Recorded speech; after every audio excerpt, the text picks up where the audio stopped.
ఈ రోజున విజయవాడ నగరానికి చెందినటువంటి గొడ్డలి పార్టీ నాయకులు, మరీ ముఖ్యంగా గొడ్డలి పార్టీకి సంబంధించినటువంటి తూర్పు నియోజకవర్గ నాయకుడు ఇందాక గౌరవ శాసనసభ్యులు గద్దె రామ్మోహన్ రావు చెప్పినట్టు దయ్యాలు వేదాలు వల్లెవేసే విధంగా మాకు పాఠాలు చెప్తా ఉన్నాడు. లా అండ్ ఆర్డర్ ఏ విధంగా ఉండాలి, చట్టాలు ఏ రకంగా అమలు చేయాలి, ఇటువంటి అంశాల మీద మాకు పాఠాలు చెప్తా ఉన్నాడు ఈ గొడ్డలి పార్టీకి చెందినటువంటి పిల్ల సైకో. ఇప్పుడే మరి పెద్దలు అనురాధ గారు, రామ్మోహన్ గారు 19-24 మధ్య వారు చేసినటువంటి పాపాల చిట్టా మొత్తం కూడా చదివి వినిపించడం జరిగింది. ఎంతమందిని ఎన్ని రకాలుగా వేధింపులకు గురి చేశారు, ఎన్ని దాడులు చేశారు, ఎంతమందిని క్రూరంగా హింసించారు, అసాంఘిక కార్యకలాపాలకి ఈ నగరాన్ని అడ్డాగా ఏ విధంగా మార్చారో అనేక ఉదాహరణలు చెప్పి వారు మాట్లాడటం జరిగింది. వారు చేసినటువంటి పాపాల దృష్ట్యా వారు ఏ విధమైనటువంటి తీర్పుకి గురయ్యారో, ప్రజల దగ్గర ఏ విధంగా వాతలు పెట్టించుకున్నారో కూడా అంకెలతో సహా చెప్పడం జరిగింది.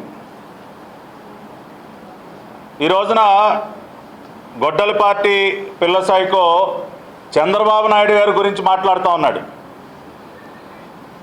చంద్రబాబు నాయుడు గారికి పాఠాలు చెప్పే స్థాయికి తాను ఎదిగిపోయానని చెప్పి భ్రమపడుతూ ఉన్నాడు. ఇవాళ ఒక్కసారి ఈ పిల్ల సైకోకి గతాన్ని గుర్తు చేయాలి. ఎందుకంటే చంద్రబాబు నాయుడు గారి పేరు ప్రస్తావించాడు కాబట్టి, ఆయనని సంబోధిస్తూ ఈయన గారు కొన్ని విమర్శలు చేశాడు కాబట్టి ఒక్కసారి ఖచ్చితంగా ఈ గొడ్డలి పార్టీ పిల్ల సైకోకి గతాన్ని గుర్తు చేయాలి. అందుకనే బాబు, నువ్వు గతంలో చంద్రబాబు నాయుడు గారి గురించి ఏం మాట్లాడావు, ఇవాళ నువ్వు పనిచేస్తున్నటువంటి గొడ్డలి పార్టీ గురించి ఏం మాట్లాడావో ఒకసారి నీకు గుర్తు చేస్తాం, విను.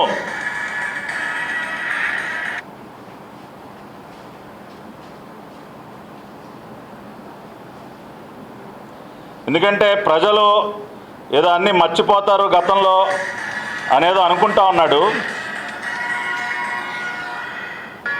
జగన్మోహన్ రెడ్డి గారు ముఖ్యమంత్రి నారా చంద్రబాబు నాయుడు గారి మీద అనుచిత వ్యాఖ్యలు, మైక్ ఉందా, ఈరోజు ఒక ప్రతిపక్ష నాయకుల స్థానంలో ఉండి 6 కోట్ల మంది ప్రజానికానికి ప్రాతినిధ్యం వహిస్తూ ఈ రాష్ట్ర అభివృద్ధి కోసం దాదాపుగా 20 గంటలు కష్టపడి పనిచేస్తూ ఈ రాష్ట్రాన్ని ముందుకు తీసుకెళ్తున్న వ్యక్తి గురించి జగన్మోహన్ రెడ్డి గారు ఆయన స్థాయి మరిచి మాట్లాడతాం సిగ్గుచేటి విషయం. ఆ వ్యాఖ్యలుగా మేము తీవ్రంగా ఖండిస్తున్నామని చెప్పి ఈరోజు సందర్భంగా చెప్పుకున్నాం. ఈరోజు అంటే రాజశేఖర రెడ్డి గారు ఇతను గతంలో మా పార్టీలో ఉన్నప్పుడు 68 ఏళ్ల వయసులో వారు రాష్ట్రం జగన్మోహన్ రెడ్డి ఎటువంటి వ్యక్తి, అలాంటి వ్యాఖ్యలు చేస్తాం, అతని నేర ప్రవృత్తి ఎటువంటిది, ఒక నిదర్శనం అని చెప్పి సందర్భంగా చెప్పుకున్నాం. అతని హత్యా రాజకీయాలు ఎటువంటివి, వీటన్నిటి గురించి కూడా చాలా అద్భుతంగా వర్ణిస్తూ అనేక వీడియోలు మాట్లాడాడు, అనేక పత్రికా సమావేశాలు పెట్టి మాట్లాడాడు. పరిపాలన అంటే చంద్రబాబు నాయుడు గారిని చూసి నేర్చుకోవాలి, వీరిది ఒక ఫ్యాక్షన్ నేపథ్యం కలిగినటువంటి ఒక కుటుంబం, వీరి కుటుంబాన్ని మొత్తం కూడా రక్త చరిత్ర, శవ రాజకీయాలు చేస్తూ హత్యలు చేస్తూ వీరు రాజకీయాల్లో ఎదిగారు. ఇట్లా ఒకటేమిటి చాలా మాట్లాడాడు. అన్నిటికంటే ఆశ్చర్యకరమైనటువంటి విషయం ఏంటంటే 2019లో జగన్మోహన్ రెడ్డి గారు ముఖ్యమంత్రి అయిన తర్వాత అక్టోబర్ నెలలో 2019 అక్టోబర్ నెలలో ఈ పిల్ల సైకో ప్రెస్ మీట్ పెట్టి జగన్మోహన్ రెడ్డి అధికారంలోకి వచ్చి 145 రోజులైంది. రోజులు లెక్కపెట్టి మరి 145 రోజులైంది. ఈ 145 రోజుల్లో ఇదిగో ఇతను ఇన్ని పాపాలు చేశాడు, ఇసుక లేకుండా చేశాడు, భవన నిర్మాణ రంగ కార్మికుల నోట్లో మట్టి కొట్టాడు, మద్యపాన నిషేధం చేస్తానని చెప్పి లిక్కర్ పాలసీని మార్చేశాడు, యువతని మద్యానికి బానిసలు చేస్తూ ఉన్నాడు. ఇట్లా అబ్బో ఒకటేమిటి అక్టోబర్ 2019లో అండి ఇతను మాట్లాడినటువంటి మాటలు. సీన్ కట్ చేస్తే నవంబర్ 15, 2019 తాడేపల్లి కొంపకెళ్ళి అదే గొడ్డల పార్టీ అధ్యక్షుడి సమక్షంలో కండువా వేసుకున్నాడు. ఇంతకంటే నీతి మాలిన పని, ఇంతకంటే నైతిక విలువలు దిగజారిపోయే విధంగా చేసేటటువంటి పని ఏదైనా ఉంటుందా అని అడుగుతా ఉన్నా. నెల రోజులు తిరగకుండా నువ్వు ఆనాటి ముఖ్యమంత్రి జగన్మోహన్ రెడ్డి గారి గురించి అనేక రకాలైనటువంటి మాటలు, అనేక విషయాలుగా ప్రశ్నించి ఇతని రాష్ట్రానికి పనికిరాడు, ముఖ్యమంత్రిగా పరిపాలన చేయడానికి ఇతనికి అర్హత లేదు, అనేక వర్గాల ప్రజల్ని ఇతను కష్టపెడుతున్నాడు, వాళ్ళ భవిష్యత్తు నాశనం చేస్తున్నాడని చెప్పి మాట్లాడి నెల రోజులు తిరగకముందే ఇవాళ అదే వ్యక్తి ముందుకు వెళ్ళి చేతులు కట్టుకొని నిస్సిగ్గుగా కండువా మార్చుకొని ఈ రోజున నువ్వు చంద్రబాబు నాయుడు గారి గురించి ఆయనకి పాఠాలు చెప్పే స్థాయికి, లోకేష్ గారి గురించి మాట్లాడే స్థాయికి నువ్వు వెళ్ళావా అని అడుగుతా ఉన్నా. ఒక ఊసర వెళ్ళి కూడా సిగ్గుపడే విధంగా నువ్వు మార్చేటటువంటి రంగులు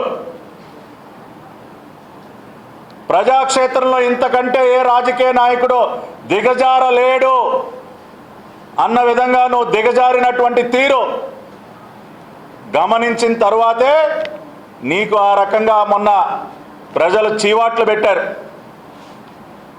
ఇవాళ ఏం మాట్లాడుతూ ఉన్నావా నువ్వు? డ్రగ్స్ గురించి, మద్యం గురించి నువ్వు పాఠాలు చెప్తా ఉన్నావా? ఇవాళ నీ పార్టీకి చెందినటువంటి యువజన నాయకుడు కొండారెడ్డి విశాఖపట్నంలో డ్రగ్స్ రవాణా చేస్తూ పట్టుబడితే ఏం చర్యలు తీసుకున్నారండి మీరు? డ్రగ్స్ రవాణా చేస్తూ రెడ్ హ్యాండెడ్గా దొరికాడు కొండారెడ్డి. గొడ్డల పార్టీ యువజన విభాగ అధ్యక్షుడు. ఏం చర్యలు తీసుకున్నారు మీరు? అతని కనీసం అతనికి ఒక షోకాజ్ నోటీస్ అయినా ఇచ్చారా? ఏమి చర్యలు తీసుకోకపోగా అతన్ని ఇంకా భుజం తట్టి ప్రోత్సహించి ఇవాళ మీరు మాకు పాఠాలు చెప్తారా? 19-24 మధ్య రాష్ట్రంలో ఉన్నటువంటి అనేక పోలీస్ స్టేషన్లని టార్చర్ సెల్స్గా మార్చింది మీరు. దానికి ప్రత్యక్ష సాక్షిని నేను. నా పైన 3rd డిగ్రీ ప్రయోగించడం కోసం ఆ రోజున తోట్లవల్లూరు పోలీస్ స్టేషన్ని ఏ విధంగా ఖాళీ చేయించారో, నా పైన 3rd డిగ్రీ ఏ విధంగా ప్రయోగించారో, గుంటూరులో ఉన్నటువంటి సిఐడి కార్యాలయంలో డిప్యూటీ స్పీకర్ రఘురామకృష్ణరాజు గారి పైన ఏ విధమైనటువంటి టార్చర్ చేశారో, మా party state media coordinator Darapaneni Narendra గారి పైన ఎటువంటి దాడి చేశారో, ఇవన్నీ పోలీస్ స్టేషన్ లోపల సిఐడి కార్యాలయం లోపల ఇన్ని దుర్మార్గాలు చేసి మొన్ననే గౌరవ న్యాయస్థానం ఒక మాట అంది. ఒక ఎంపీ పైన దాడి చేయటం అంటే దేశ సార్వభౌమాధికారం పైన దాడి చేసినట్టే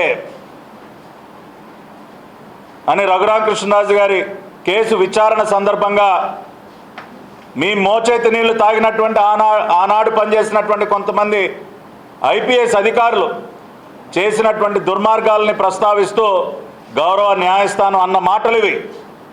మేమంటున్న మాటలు కాదు, సర్వోన్నత న్యాయస్థానాలు చెప్పాయి మీ పరిపాలన ఎంత గొప్పగా సాగిందో. ఆ రోజున ఎంతమందిని బలి తీసుకున్నారండి. ఆ రోజున అబ్దుల్ సలాం కుటుంబం మొత్తం కూడా రైలు పట్టాలపైన పడుకోవాల్సినటువంటి పరిస్థితి దేనికి వచ్చింది? ఆ రోజున పోలీసు వ్యవస్థని మీ గుప్పట్లో పెట్టుకొని కొంతమంది పోలీసు అధికారులను అడ్డం పెట్టుకొని మీరు చేసినటువంటి హింసకి, మీరు చేసినటువంటి దుర్మార్గాలకి ఒక మైనారిటీ కుటుంబం మొత్తం బలైపోయింది. ఇది వాస్తవం కాదా? అబ్దుల్ సలాం కుటుంబం ఆత్మహత్య చేసుకోవడానికి ఆ రోజున మీ పరిపాలనలో ఉన్నటువంటి పోలీస్ శాఖ చేసినటువంటి దురాగతాలకి కారణం కాదా? డ్రైవర్ సుబ్రహ్మణ్యం, ఇవాళ మీరు మాట్లాడుతూ ఉన్నారు దళితుల గురించి, దళిత బిడ్డల గురించి. డ్రైవర్ సుబ్రహ్మణ్యాన్ని చంపి డోర్ డెలివరీ చేసిన రోజున ఎక్కడ దాక్కున్నావా నువ్వు?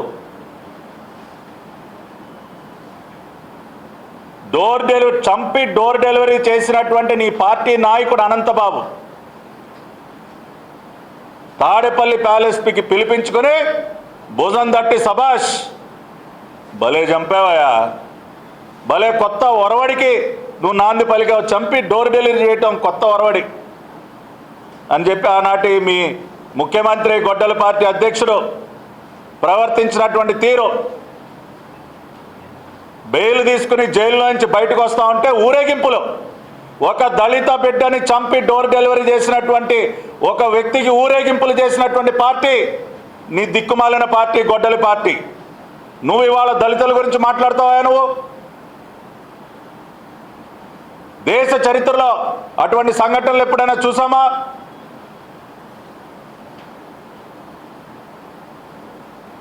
ఇవాళ నగరానికి చెందినటువంటి సీనియర్ నాయకులు, మాజీ శాసన మండలి సభ్యులు బుద్దా వెంకన్న గారు, ప్రస్తుత శాసనసభ్యులు బోండమ్మ గారు మాచర్ల వెళ్తే నీ పార్టీ నాయకుడు తురకా కిషోర్ హత్యాయత్నం చేస్తే అదే తురకా కిషోర్